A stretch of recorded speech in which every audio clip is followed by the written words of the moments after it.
Bonjour et bienvenue. Aujourd'hui, on se penche sur un document assez intrigant de LRDCIP, le repère des CIP. Il s'appelle le film de SF. Bonjour, oui, un titre un peu cinéma, mais qui cache une méthode structurée pour l'accompagnement vers l'emploi. Exactement.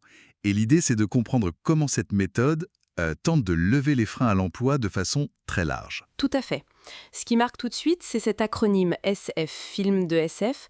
Chaque lettre renvoie à un domaine précis. C'est une sorte de feuille de route, en fait. Film de SF. Alors F pour finance, I pour Internet, L pour logement, M pour mobilité.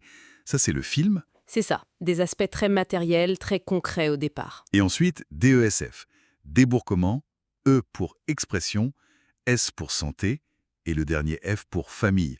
On va peut-être explorer ça point par point. Commençons par le F de finance. Alors, les finances, c'est la base.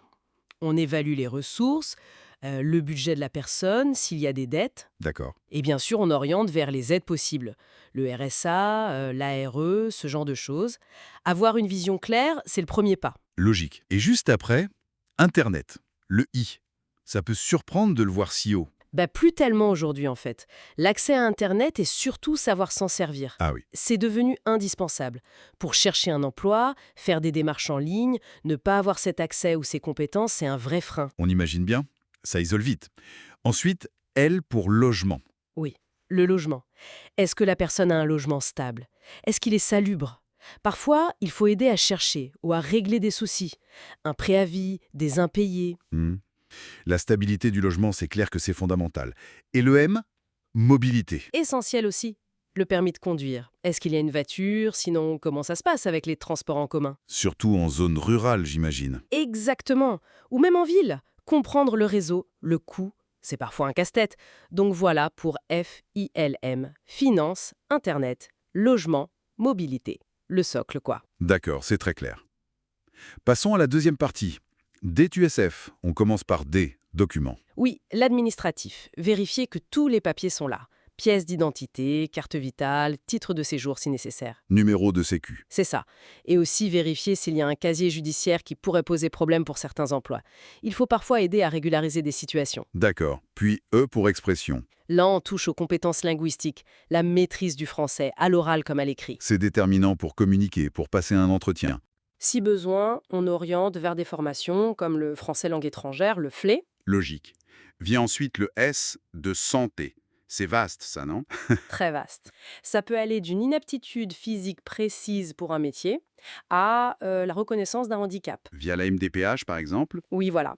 Mais ça inclut aussi la santé mentale, les addictions, des sujets parfois tabous, mais qui ont un impact énorme. Il faut pouvoir en parler et orienter vers les bons services. C'est crucial. On ne peut pas avancer sur l'emploi si la santé n'est pas prise en compte. Tout à fait. Et on termine avec le dernier F, famille. La situation familiale, est-ce que la personne est isolée? Est-ce qu'il y a des enfants à charge? Le fameux problème de la garde d'enfants. Exactement. C'est un frein majeur pour beaucoup, surtout les parents seuls. Il faut trouver des solutions, crèche, assistante maternelle.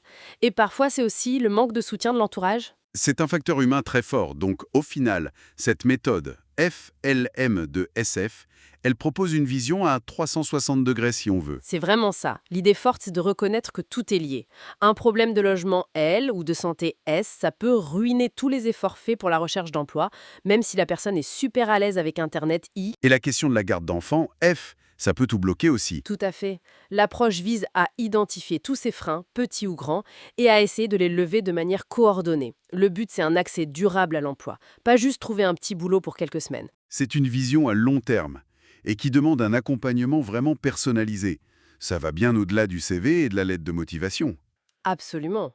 Et ça soulève une question intéressante, je trouve. Oui, Face à tous ces facteurs, qui sont souvent très personnels, quelle est la part de la réussite qui dépend de la personne elle-même, de sa volonté, de ses efforts? mhm. Et quelle part dépend de l'existence d'un système de soutien qui soit vraiment structuré, complet, attentif, comme ce que film de SF essaye de dessiner? C'est un équilibre complexe. Où placer le curseur entre responsabilité individuelle et soutien collectif? C'est une bonne question pour conclure. Oui, une réflexion à garder en tête.